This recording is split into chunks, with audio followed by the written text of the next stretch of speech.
കൊടുത്തിരിക്കുന്ന വ്യവസ്ഥ കണ്ടോ? അവിടെ പേര് മരുഭൂമിയിൽ മൺമറഞ്ഞു പോകുവാനല്ല. അവരുടെ പേര് ഉൽപ്പത്തി പുസ്തകത്തിനകത്ത് അസ്തമിക്കുവാനല്ല. അവരുടെ പേരിനെ ദൈവം അഹരോന്റെ തോളിൽ കിടക്കുന്ന ഏഫോദ് എന്ന വസ്ത്രത്തിന്റെ മേൽ 2 ഗോമേദക കല്ലുകളിൽ അവർ പതിപ്പിച്ച് ഒന്നാമത്തെ നിര, രണ്ടാമത്തെ നിര, മൂന്നാമത്തെ നിര, നാലാമത്തെ നിര എന്നുള്ളതായ നിലവാരത്തിൽ 6 ഗോമേദക 6 പേരുകൾ വെച്ച് 2 ഗോമേദക കല്ലുകളിലും എഴുതിയിരിക്കുകയാണ്.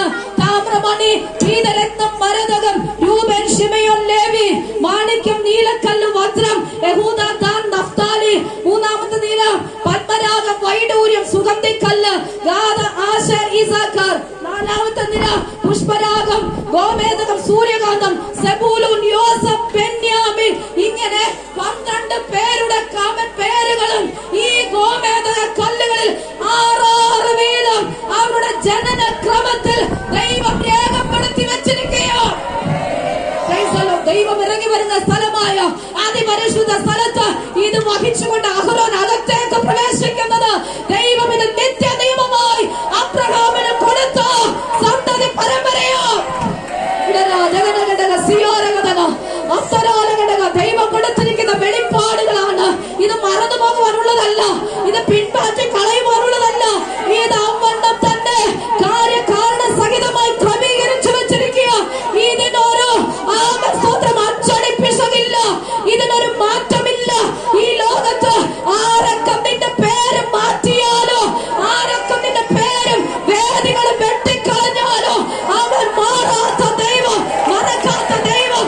അബ്രഹാമിനോട് കൊടുത്തത്, ഇസ്രായേലിന് വേണ്ടി കൊടുത്തത്, സാറായ്ക്ക് വേണ്ടി കൊടുത്തത്, ഇസ്ഹാക്കിനോട് യാക്കോബിനോട് പറഞ്ഞ ഉടമ്പടികൾ, അവരുടെ 12 മക്കളുടെയും പേര് വ്യത്യാസം കൂടാതെ ജനനക്രമത്തിൽ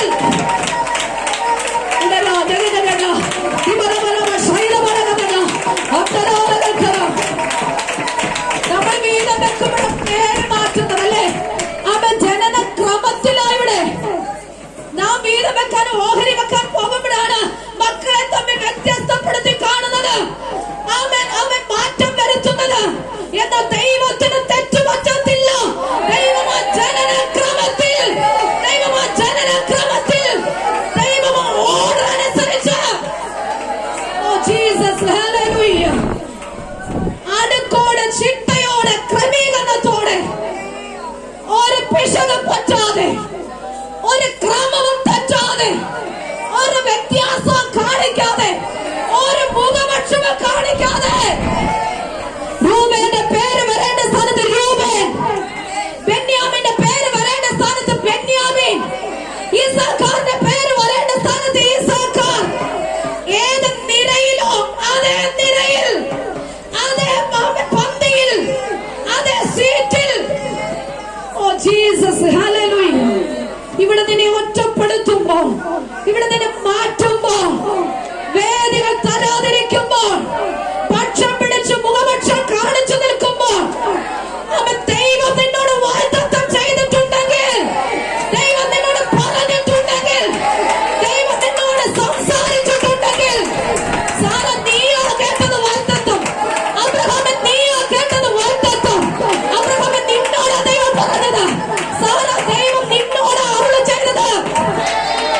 ഇത് നിത്യ നിയമമോ, ഇത് ദൈവമായിട്ടുള്ള ഉടമ്പടിയോ, ദൈവം പറഞ്ഞത് ഉള്ളത് തന്നെയോ, അതിനകത്ത് അടർത്തി മാറ്റാൻ കഴിയത്തില്ല.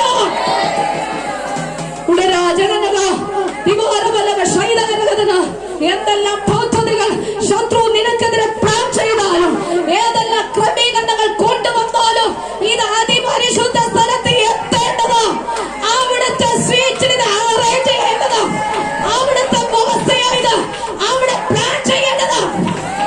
Praise the Lord. Hallelujah. ആരെല്ലാം തള്ളി മാറ്റിയാൽ, വാഗ്ദത്തങ്ങളെ പിടിച്ചു നിൽക്കാൻ നോക്കിയാൽ, ദേശത്തിന്റെ അധിപതികളായിക്കൊള്ളട്ടെ, ദേശാധിപതികളുടെ ആലോചനകളായി തീരട്ടെ, വ്യർത്ഥ വാക്കുകളായി തീരട്ടെ, ജാതികളുടെ കലഹമാകട്ടെ, രാജാക്കന്മാരുടെ ചിന്തകളാകട്ടെ, അവരുടെ ആലോചനകളാകട്ടെ, അതൊക്കെ പൊട്ടിച്ചു കളയുന്ന അവൻ വലിയ അനുഭവം ദൈവസന്നിധിയിലുണ്ട്. അവൻ ദൈവം പറഞ്ഞിരിക്കുന്നു.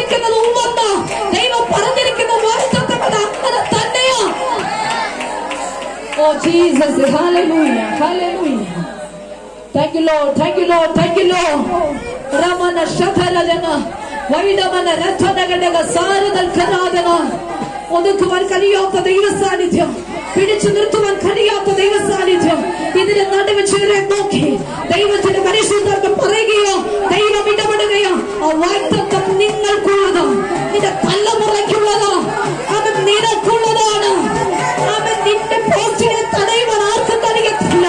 നിന്റെ ജോലി തടസ്സമാക്കുക, നിന്റെ അധികാരത്തെ മാറ്റുക, നിന്റെ ജീവിതത്തിന്റെ ലക്ഷ്യങ്ങൾക്ക് തകർച്ച കൊണ്ടിടുക ആരും കഴിയത്തില്ല. ആർക്കും കഴിയത്തില്ല. വീട്ടിനകത്ത് ഒതുക്കുവാൻ കഴിയത്തില്ല. കുടുംബത്തിനകത്ത് ഒതുക്കുവാൻ കഴിയത്തില്ല. നാല് ഭിത്തിക്കുള്ളിൽ നിന്നെ അകത്ത് അവർ തളച്ചിടുവാൻ കഴിയത്തില്ല. നാല് ചുവരുകൾ തകർത്ത് നിന്നെ ഒതുക്കുവാൻ കഴിയത്തില്ല. ഇവരെ ശാന്തനവന് ഇവർ പോരവരുറിയ വൈഡവനെ ചൊസിയാനവ ഇവരെ സിയാനവ ആ വായിത്തർക്കണ ഇന്നവ പരിശുദ്ധ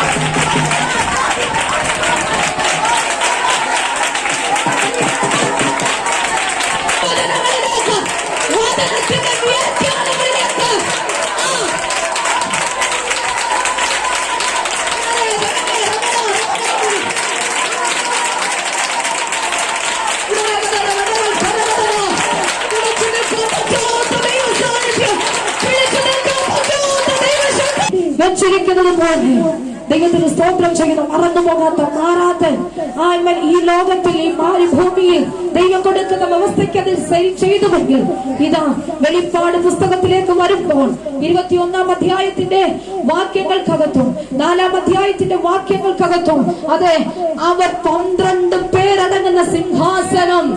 എന്റെ സാറയോട് പറഞ്ഞ ദൂത്, നീ രാജകുമാരന്മാരുടെ അമ്മയാ. 12 ഗോത്രപിതാക്കന്മാർ ഇരിക്കുന്ന ഇടം വെളിപ്പാട് പുസ്തകത്തിലെ യോഹന്നാൻ കാണുകയാണ്. സ്വർഗീയ സിംഹാസനങ്ങളിൽ അവർ ഇരിക്കുന്നു. സിംഹാസനങ്ങളിൽ ഇരിക്കുന്നു. രാജകിരീടധാരികളായി അവർ ഇരിക്കുകയാണ്. ദൈവത്തിന് സ്തോത്രം ചെയ്യുന്നു.